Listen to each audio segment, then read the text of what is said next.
When I come up here, when I say it, I'm not just talking coaching cliche. We need to run the ball. It needs to be balanced. Right now, we haven't been balanced. And that's really tough on our offensive line. It's tough on our quarterback because guys are just teeing off. They're in three-point track stances, just running laps around our guys. That's not how we want to play football, nor that's how we want it to look. So I think it's really critical that I think first and foremost, if there's a negative play, you just got to stick with it. You see teams each and every time, right? You just keep pounding away, then come the fourth quarter, you break one. I look at the game like this. Look at Zamir's last 3 runs in the game, and hopefully that's what we look like on Sunday. So Antonio Pierce is telling us to go back and look at Zamir White's last 2 runs, and hopefully on Sunday, that's what the Las Vegas Raiders are doing.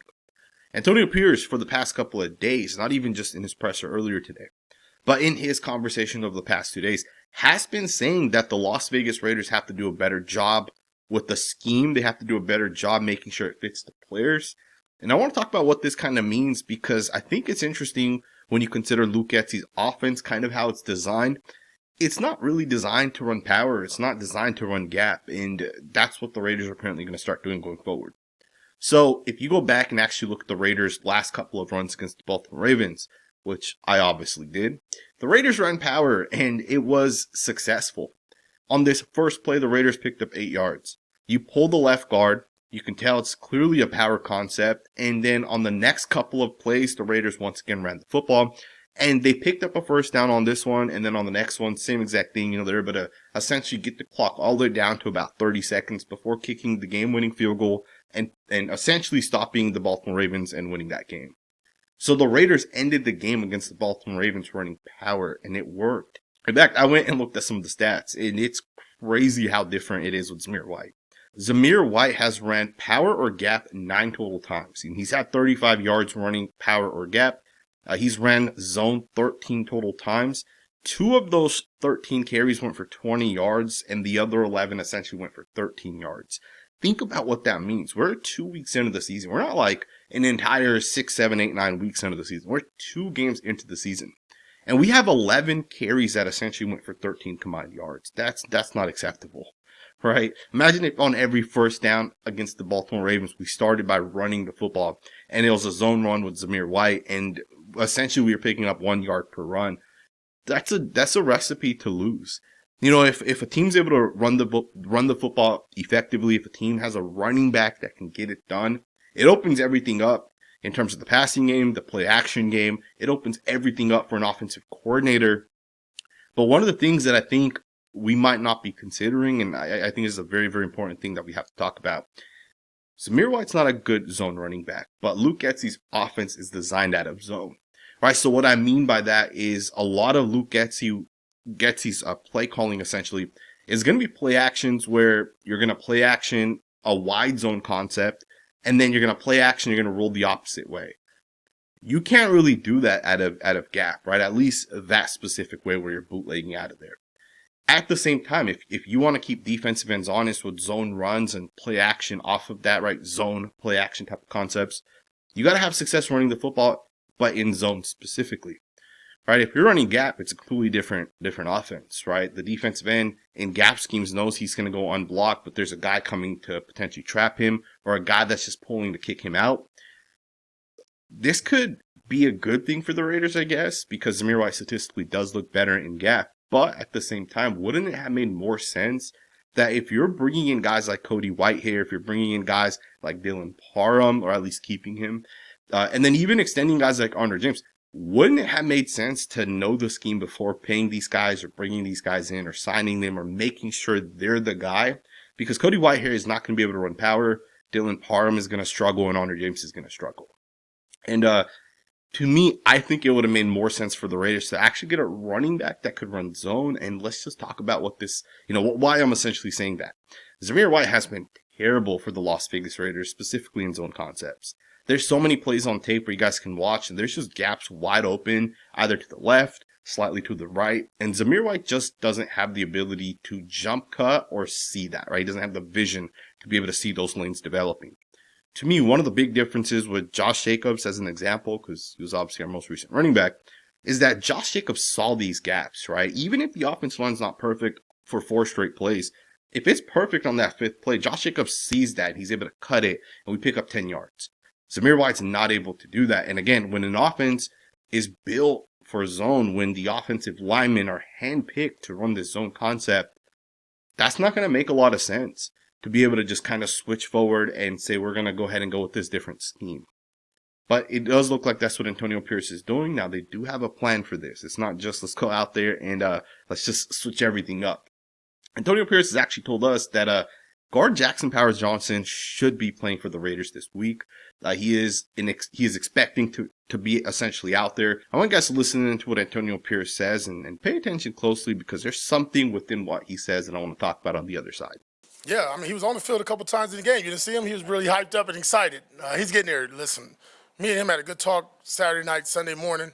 He understands where I'm coming from. I think he's in a good place now, physically, mentally, emotionally. We'll see how this week goes with practice, but if I was a betting man, I hope to see 58 out there. So Antonio Pierce obviously is letting it known that Jackson Powers-Johnson will be playing coming up. But AP also did slip something in there that doesn't really make sense to me in the context of that conversation. He's talking about Jackson Powers-Johnson. I talked to him Saturday night. I talked to him Sunday morning. And I think, quote, he understands where I'm coming from. Me and him had a good talk Saturday night, Sunday morning. He understands where I'm coming from. To me, I'm not 100% sure what that means. What exactly is it that Jackson Powers-Johnson needs to understand from Antonio Pierce's perspective? He understands where I am coming from. What exactly does that mean? We know that Jackson Powers-Johnson has a, quote, illness, but we're not really sure what that means. Some people have speculated maybe it has something to do with his concussions, right? Maybe he's either had a concussion or there's something he needs to do to maybe manage the concussion, right? It could be that, because he doesn't have the flu, right? You don't have a flu for 2 weeks. So that's not what it is. Illness would have to be something completely different. To me, it's kind of interesting that the Raiders have it listed that way, and then Antonio Pierce is essentially saying what he's saying, because it almost comes off to me, and this is pure speculation, but it almost comes off to me as Jackson Powers-Johnson's kind of holding himself out, right? It almost seems like to me that AP had to tell Powers-Johnson that we need you out there. I don't know. It's interesting nonetheless, right? It's very, very interesting. Now, to me, I do think if the Raiders do switch schemes and they do go with a more power concept, Powers-Johnson would be a phenomenal player to have out there. Imagine Powers-Johnson playing left guard and he pulls out, and you got, some poor defensive end for the Carolina Panthers, looking at the quarterback, think he's about to get a sack, and out of nowhere comes this massive monster who wants to absolutely crush you. And then Powers-Johnson just straight up crushes this guy, right? I think the Raiders having Jackson Powers-Johnson will make a big difference. Now, one of the things that happened last week, I don't think people really caught it, was that Cody Whitehair was benched at some point in that game, right? Whitehair came out as a starter. He had some losing reps, and he got benched. And then Andres Pete actually ended up coming in. But what also happened was Andres Pete got his ass kicked a little bit as well, so they went back to Cody Whitehair.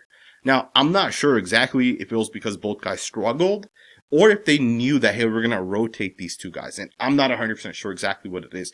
I'm going to make the assumption it was because of the fact that Whitehair struggled, and then Pete struggled. They went back to Whitehair. To me, I think our worst offensive line position is the left guard spot.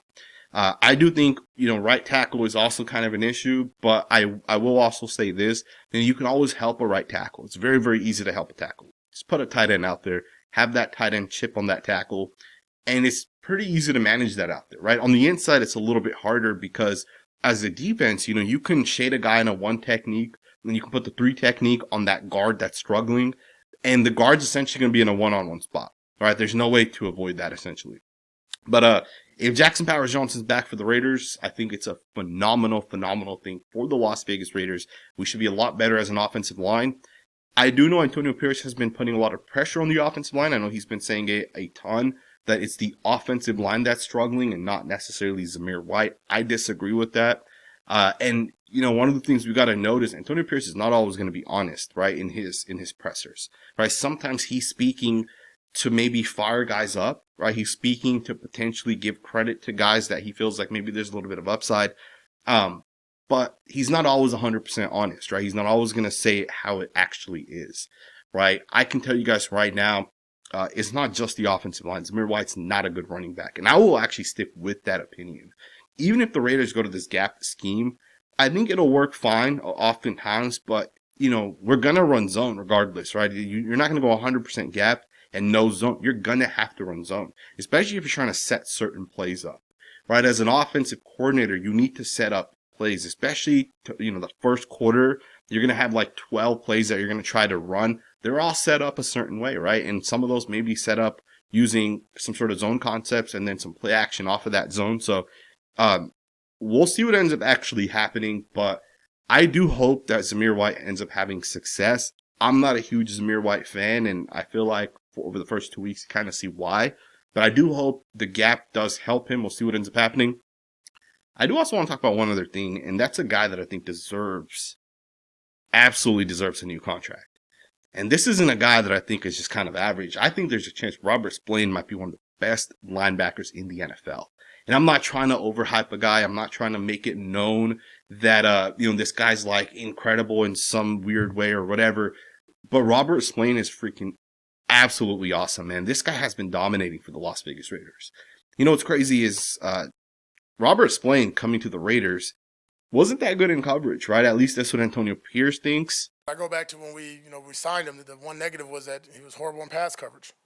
And I think that's now his 4th interception for the Raiders, right? So he's done a hell of a job, man. First and foremost, just the leader, a bell cow for our team, blue collar. Whatever we get from Maxx, we get it at the second level from Spillane.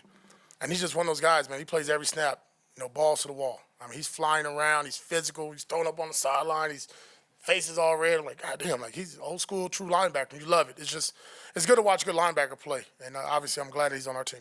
So I actually agree with everything Antonio Pierce just said. 4 interceptions since Robert Spillane has been here is pretty damn crazy, right? But one of the things with Robert Spillane before he got to the Raiders was the guy was always very, very smart. So he wasn't great when it came to like man coverage. He wasn't great being able to stick to, Isaiah Likely and Darren Waller and Brock Bowers, right? Because these guys are a lot faster. He might not have been able to stick with these guys in coverage, but in zone situations, he was able to read and see things. If a pass gets tipped, he's generally close by, he'll catch it. And with the Raiders, this guy's been absolutely incredible. Not even just in pass coverage. This guy's had some pass breakups. He's had some interceptions. But this guy's been incredible against the run. And I don't think people recognize how great this guy's been against the run. To me, Robert Spillane has been phenomenal. And this guy's been coming downhill, laying out offensive linemen. There was a play against the Chargers where a guy pulled, and this guy hit this offensive lineman and straight up threw his ass backwards. And that's not normal for a linebacker. Like, defensive ends sometimes do that. Occasionally do that. Linebackers almost never do that. And Robert Spillane, and I get it. He's in a contract year, so he's going to put everything on the line to have success this year. The guy's dominating for the Las Vegas Raiders. And I think the money that we do have, the cap space that the Raiders have, Robert Spillane needs to be one of the guys we sign. And honestly, I'd sign him right now. Right? If I'm the Las Vegas Raiders, I would sign Robert Spillane right now. I'd give him a 2-year extension. I'm not going to sign him for 6 years, right? I think he's like 30 years old already. But he's a really, really good linebacker. He's been absolutely crushing it against the run. And he's one of the leaders of the defense at the end of the day, right? You got Maxx Crosby on one end, and you got Robert Spillane on the other end. Right? Spillane's a leader. He's been having a lot of success. The guy's a really, really good linebacker. And I do hope that the Las Vegas Raiders do extend him. I know we have some other extensions we got to get done as well. Malcolm Koonce is another guy, right? We know that Koonce as a defensive end is going to take a big part of that cap space. But, at this point, Koonce did have an injury. We don't know how he'll bounce back. I think there's a chance Koonce might even end up just signing like a 1-year extension with the Raiders to go into a year where he can really prove himself. And by then, maybe we'll open up some more cap space. Maybe some other cap falls off the books. Maybe you rework Devontae Adams' contract a little bit and you kind of figure that out. I think the Raiders got to realistically consider bringing back Robert Spillane sooner rather than later, because I think the value's only going to go up on Spillane, right? Plus, I think our linebackers are not in the best position, right? We have some depth. We have some young guys that have some upside. Amari Gainer hasn't really played for the Raiders in the actual regular season, which is expected, right? I think he's going to have to wait like 5-6 weeks. Luke Masterson's been coming in. He's been playing a lot of snaps. Divine Diablo has been very, very inconsistent. The guy's on one play blowing something up, on the next play struggling, on the next play covering someone and shutting it down, on the next play getting burned. So, Divine Diablo is one of those guys that we're going to have to kind of figure out, right? I'm not sure if Luke Masterson's the guy. Amari Gainer could be, but he's also young. I think the worst thing the Raiders can do right now is have 2 linebackers that both end up leaving in free agency. And that's because the Raiders don't essentially lock in Spillane, right? So I do hope that Tom Telesco gets that one done. Let me know what you guys think, man. Do you guys think the Raiders switching schemes make sense? And then would you guys pay Robert Spillane right now? Let me know what you guys think in the comments below. Thumbs up, subscribe, and I'll see you guys next time with another video.